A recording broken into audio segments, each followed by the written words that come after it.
Is it picking up sound? I guess it is. I'm sure it is. Yeah. Okay. Introduction. You have to talk loud. Very loud. Very loud. I'm reminding you. Surya Namaskara is a well-known and vital technique within the yogic repertoire.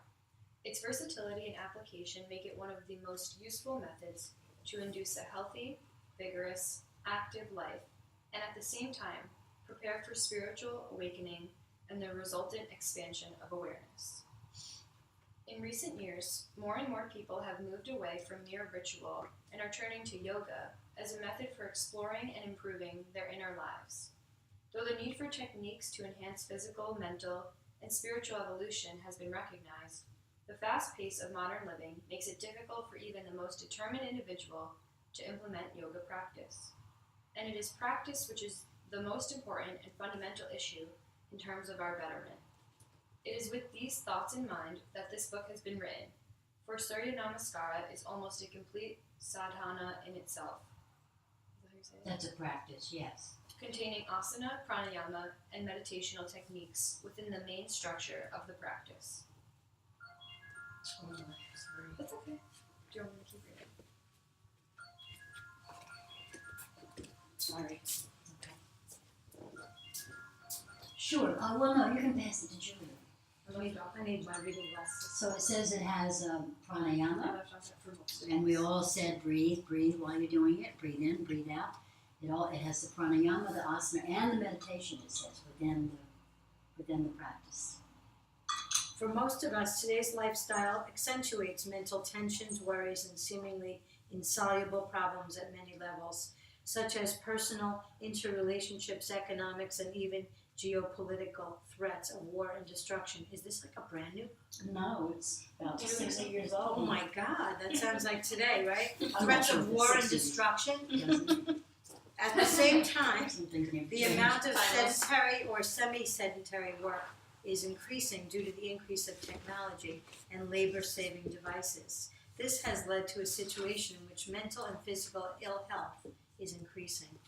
Without an antidote, there seems to be little hope. Yoga practices are an ideal antidote to stress and are proven to be the basis of powerful therapy for mental and physical diseases.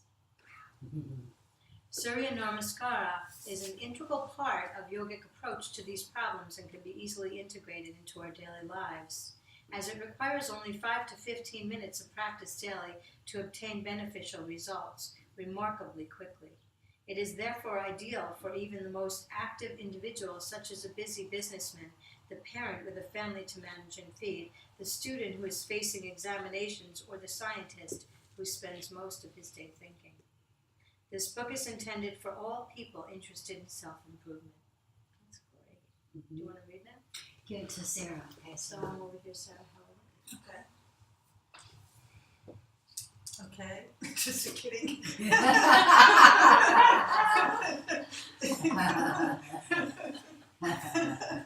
I think she's become aware. This book is intended for all people interested in self-improvement. However, it must be remembered that it is only intended as a guideline. The main message we wish to convey is the importance of getting down to a daily routine and thereby discovering the effectiveness of this ancient technique through individual effort. You may have read that the practice of Surya Namaskara revitalizes the body and mind and helps to eradicate disease. But you must practice the technique in order to find out the truth for yourself. As we begin to study and perform this series of asanas with pranayama, chakra awareness, and mantra repetition, we find that few other exercises can match it for completeness. Surya Namaskara is more than just a series of physical exercise.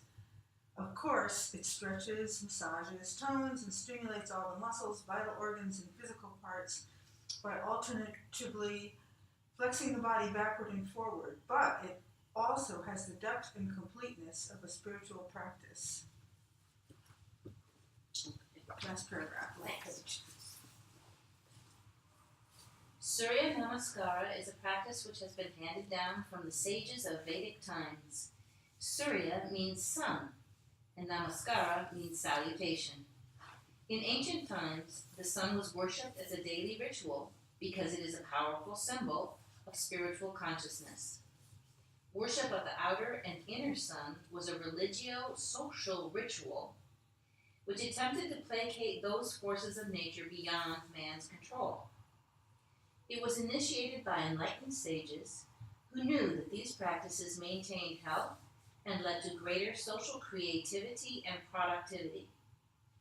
Surya Namaskara is composed of the three elements of form, energy, and rhythm. Form, Energy. energy, And rhythm. and rhythm. Rhythm, that's cool. That's something to think about when you're teaching it. The 12 postures create the physical matrix around which the form of a practice is woven. These postures generate prana, the subtle energy which activates the psychic body. Their performance in a steady, rhythmic sequence reflects the rhythms of the universe, such as the 24 hours of the day, the 12 zodiac phases of the year, and the biorhythms of our own body. The rhythmic superimposition of this form and energy on our present body-mind complex is the transforming force which generates the nucleus of a fuller and more active life and a greater appreciation of the richness of the world we live in. Try it for yourself and see. Okay, so there's a reason why it's actually 12 different postures. You know, I mean, that's the classic practice.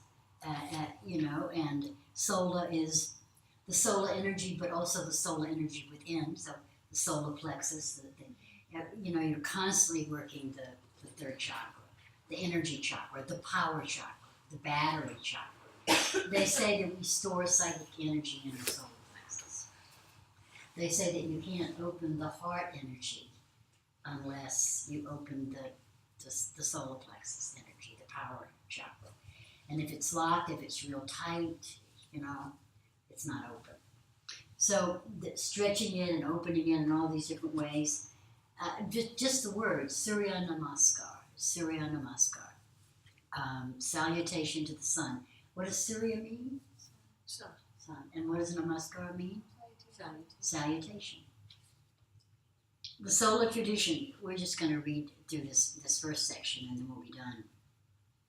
The origins of Surya Namaskar date far back to the earliest epochs of history, when human beings first became aware of a spiritual power within themselves that is also reflected in the material universe.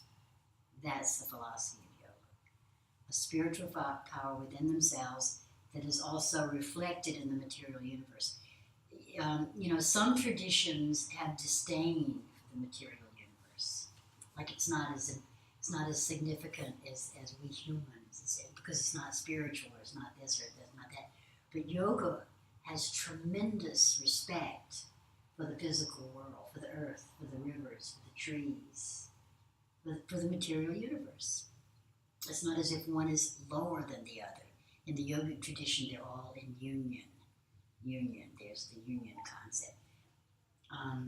This awareness is the foundation of yoga. The awareness that the power within ourselves that is reflected in the material universe. This awareness is the foundation of yoga. Surya Namaskara, meaning salutation to the sun, can be seen as a form of worship of the sun and all that it represents on the micro and macrocosmic levels. In yogic terms, this indicates that Surya Namaskara awakens the solar aspects of an individual's nature and releases this vital energy for the development of higher awareness. This can be realized by the practice of Surya Namaskar each morning, as well as being a fine way to pay tribute to the source of creation and life, thereby carrying on the solar tradition. The source being the sun. I mean, that is true, right? That is the center of our universe. So I don't know if the word worship is very appropriate to the time that we live in. It's not as if we worship the sun, but we certainly have a high regard for it. I worship it. I love the sun. Yeah, the sun is wonderful. Give me sun. And of course there's the moon influence too. But the moon is a follower, the sun is the leader. So the solar energy is the most vital energy. It is the energy that's released. It's the same thing as the Kundalini energy. Listen, no sun, no life. No sun, no It's light. not bad to worship the sun. Sun worship in the Vedic tradition. Sun worship in Vedic tradition. Adoration and worship of the sun was one of man's first and most natural forms of inner expression. Most of the ancient traditions included some form of sun worship, incorporating various solar symbols and deities. But nowhere have these traditions been as well preserved as they are in the Vedic culture. In fact, sun worship is still practiced as a daily ritual in many parts of India today.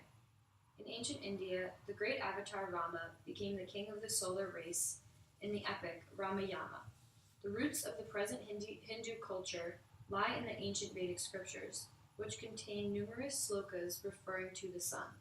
The Rig Veda itself has many such references, a few of which are given here. Aloft this all-wise, shining God, his beams of light are bearing now, that every one the sun may see. Thou goest across the sky's broad place, meeting the days with rays, O sun, and watching the generations pass.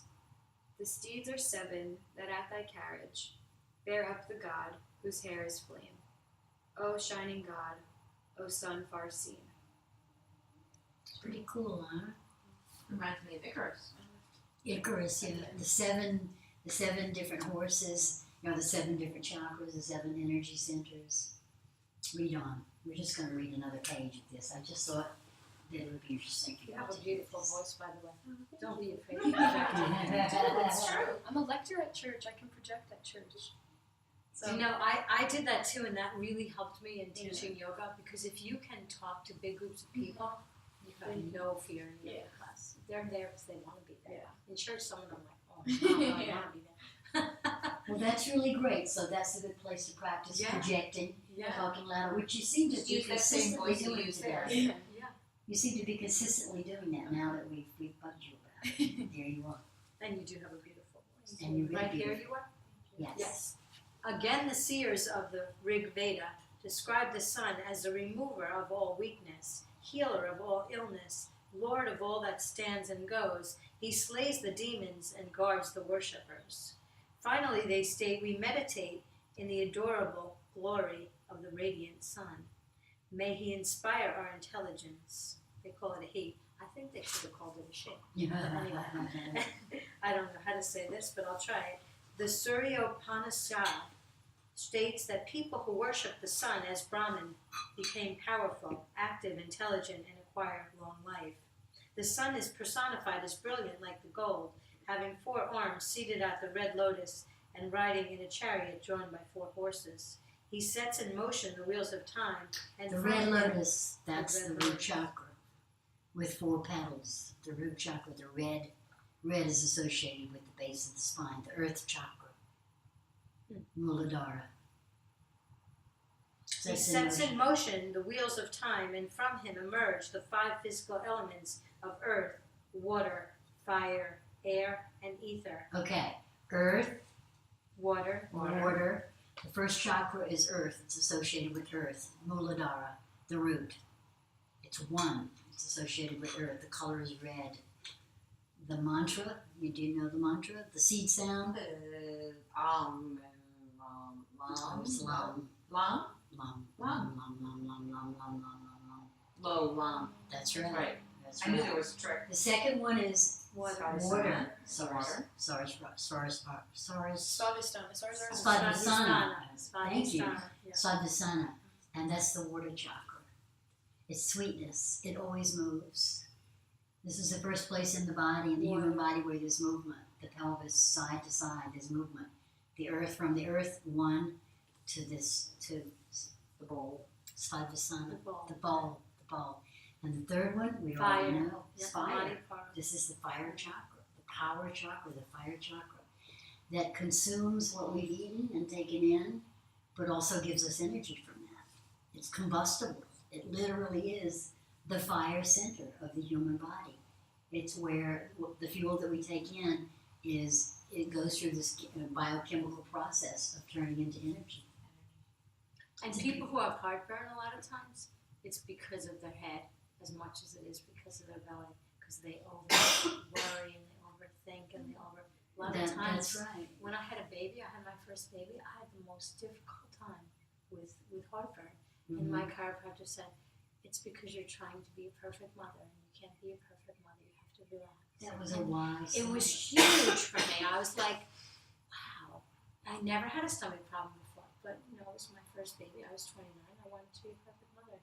He so knew me well, and that really helped me. So a lot of times, think about your gut as telling you something in your head. Yeah. I believe. The next one would be air. Anahata, air. That's associated with air. The color is green. Why air with the heart? Yeah, that's Because not that's the what we lungs. all share. That's what we all breathe in the air. And the air, the lungs and the heart are together. So Right, that's air. That's air we have. And the last one is ether. Ether. Now nobody knows what ether means. Yeah. It's Yeah, I was just wondering. but it's always been called ether. So it's almost as if it's something that we share, but it's not really sound and it's not really sight. It's called ether. If we looked up the word ether, I think it would say an imaginary. Pardon? Ethereal. Yeah, that's what I was Ethereal. thinking. The ethereal is a wonderful explanation of it because it's like something that's not tangible. You can't touch it, you can't taste it, but it's there. So it's a force that Is we can't touch and we can't taste. But sound is ethereal. Sound fades away. I hear a sound, somebody else doesn't. Sound is ethereal, and this is associated with sound and voice, of course, and expression, self-expression. So I'll read that Artistic. sentence again. He sets in motion the wheels of time, and from him emerge the 5 physical elements of earth, water, fire, air, and ether, as well as the 5 senses. That's right. And then the next word, I don't know what that is either. AKSHY. I don't know. This is Where are you? right here. Oh, wow. I don't know what that is. Akshopanishad. Akshopanishad. Akshopanishad. So the Upanishads are the sacred verses, and the Akshopanishad is one in specifically, which is part of the Rig Veda. Identifies Surya with Purusha, who assumes the form of the sun with thousands of rays. You've heard the expression Purusha and Prakriti. Prakriti. We talked about that a lot over the winter. You're the poster, right? Pardon? You brought like a poster. I brought in a poster of that. So Purusha is basically the spirit, Atman, and Prakriti is the material universe. Those two forces, Purusha and Prakriti. Let's see if this gets deeper and deeper. There is a verse from this Upanishad which reads as follows: O Lord and essence of light, lead me from the unreal to the real. I love this. This is from the Vedas. Lead me from the unreal to the real, from darkness to light, from death to immortality. So anyway, this is a great little book, and it talks about the Aztecs, the Incas, the Mayans, the Egyptians, how they all had the legends of Atlantis. In Britain, Stonehenge. The Native American Indians, rhythmic cycle of the sun and seasons. Yang and Yin of ancient Chinese philosophy represent the dual relationship existing in nature, symbolized by the sun and the moon, or Bengali and Ida in yogic philosophy. So this is the mother. Yoga is the mother. Or at least one of the mothers, the one that's still extant, of all of these philosophies. But I think they sprung up separately, simultaneously, in different parts of the world. But they all have to do with the force of the receptive and the creative, the masculine and the feminine, but not to narrow it down. Just as the masculine being the more creative, the feminine being the more receptive, but we all have both of those in us. Because we all have the Ida and the Bengali. We all have the masculine and the feminine in us. So, women were no less than men in this philosophy, and so anyway, it goes on to the salute to the sun, and it goes Does through. it have the It pictures? does. Yeah. It does. I'm And it curious what starts goes on. here. Tadasana. Tadasana. That's right, where you started, with the hands in Tadasana. Anjali Mudra, isn't that what that's Anjali called? Mudra, right. And then it reaches up. This is a very important part of it. There is a little back bend there.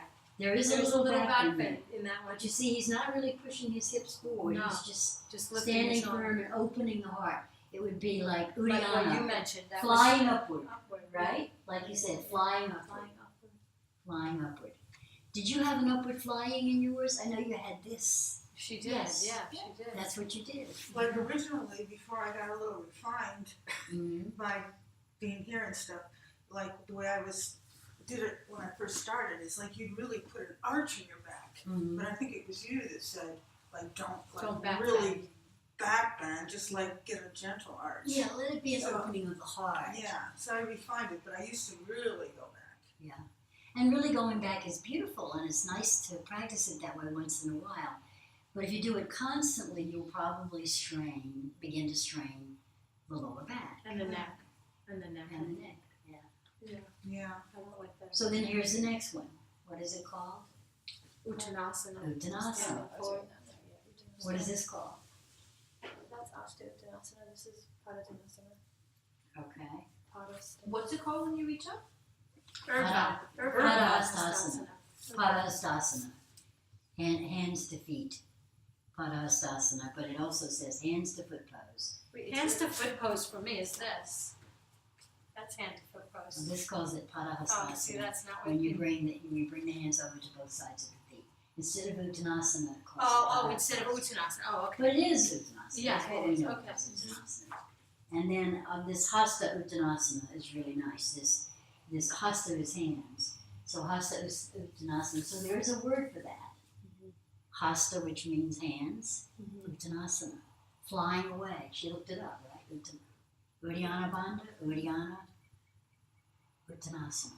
Because we think of Uttanasana as the forward bend, right? But it's a flying away, so it's up and out. And then, show us what's next.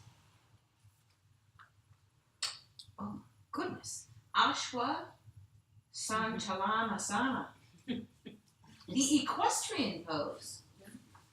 Is what they're doing for their lunge. It's The what we low call, lunge. it's what we call the lunge. The low lunge. His knee is not on the floor though. His knee is not on the No. floor. His knee is up. And he's not bringing his arms up, but that's a good He deal. is. He Yes, he is. His face is to the ceiling. I can't see it, so. Oh, I see. Quite high. So now, see, there is, he does have his knee way beyond his foot, which is not a good idea. Yeah.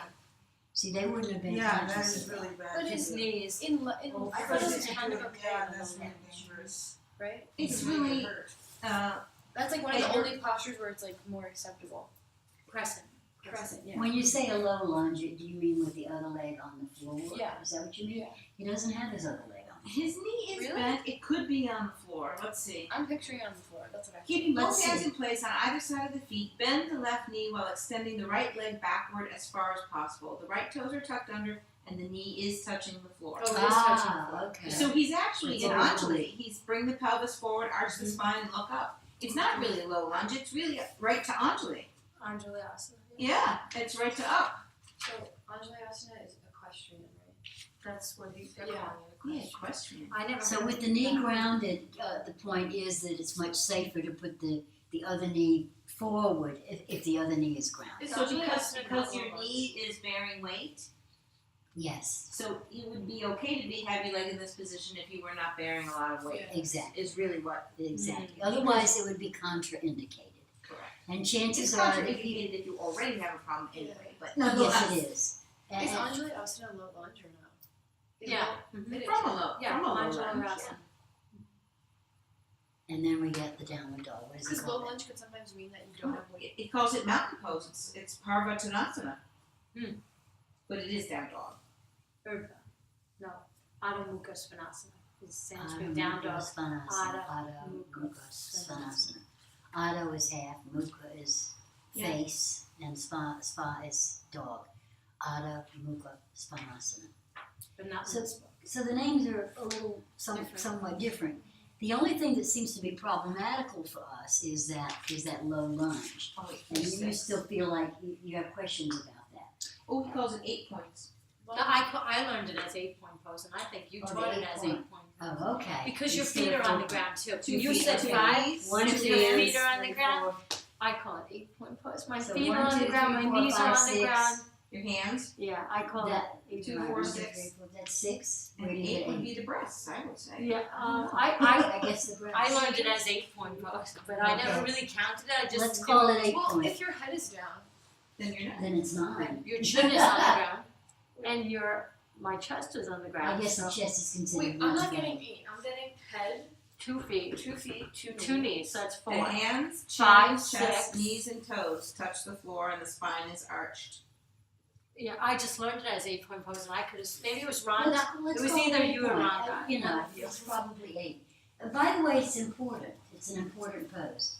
Did you include it in your sequence? I think you did. Did you? You did. Did you? I did. Did you? I call it knees, chest, chin. That's what I oh call it. yeah, I didn't use chest. Knees, chest, chin. The reason it's important is it's a yielding posture. Most people don't have a hard time in the powerful postures. We know how to try to get stronger and work harder towards that goal.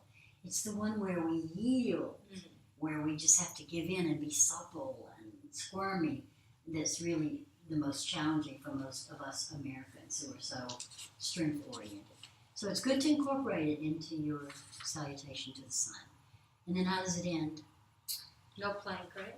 No plank? No plank, It no goes grasshopper. from the 8-point pose to Right. cobra, which he calls Exactly, which Bhujangasana. is what we all did, I think. And then we'd have no more pictures. So it goes back to down dog after cobra, And then bring the foot through, and then come equestrian pose, hand to foot pose, and raised arm pose, and prayer pose. Yes. And that. And by the way, I think that's how I led it when I first led it today. Yes. I think I don't- it is. But I think the first time on one side I inadvertently added a plank. But you did an up dog. You didn't do Bhujangasana. You did an up I dog. did an up dog Which is, instead. I give people the option if they'd rather do. Because I have people who took yoga one day, and I have people who've been taking yoga for 20 years. So it's in a gym. It's a little harder to teach. I think it's good to There's- vary it. I think it's Yeah. good to vary it, to have both. Which one do people find harder, up dog or cobra? Oh, I think up dog's harder than Really? cobra. You have to have a lot of arm I strength. think you have to be very careful. I think cobra is great because it strengthens your mid back, and I think a lot of people dump into up dog and arch their lower back. What do you mean? How can you dump into up dog? That's very simple. So Dump into up dog. in cobra, provided they're not using their arms. I mean, this is really cobra. This is not really cobra, right? So in cobra, you're really actually engaging the muscles of your back, your lower back.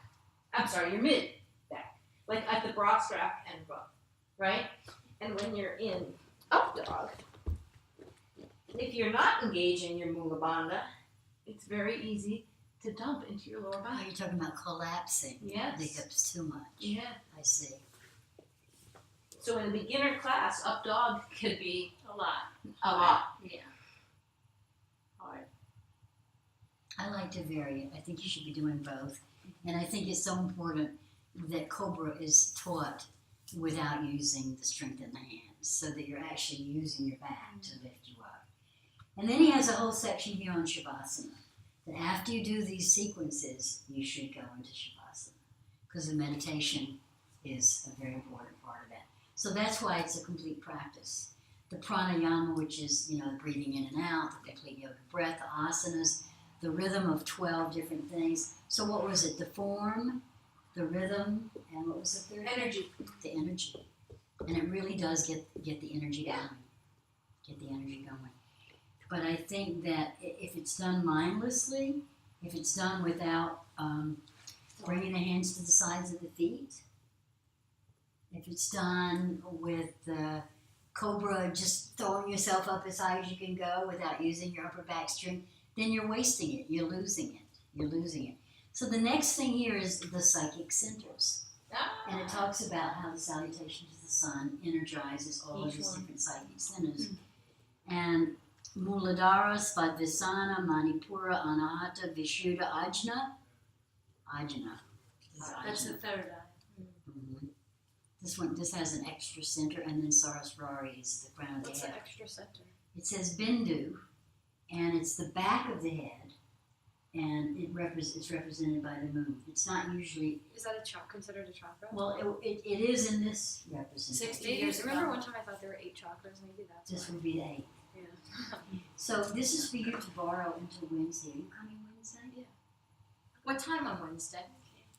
It's not this Wednesday, it's the following Wednesday. Oh, but what It's May time is 3rd. it? What time? 7 o'clock would be good. Okay. So we've invited people that are interested in the summer program. So we don't have it this Wednesday, or we do? We are, Oh, we do. so- I'll be here That's this not the one Wednesday. I'm coming to. Okay. And Aviva will be here, and I'm hoping Jenny will be here, and I'm hoping you will be here this Wednesday. Yep. And I'm hoping Abigail will feel good enough to be back this Wednesday. But I wanted to introduce you to that, and I wanted you to be able to spend a few days with it, because I think you'll find it fascinating, especially since you had a good introduction to it now. Yeah. So let me just look at what Abigail had planned for today. A lot of what we have done already.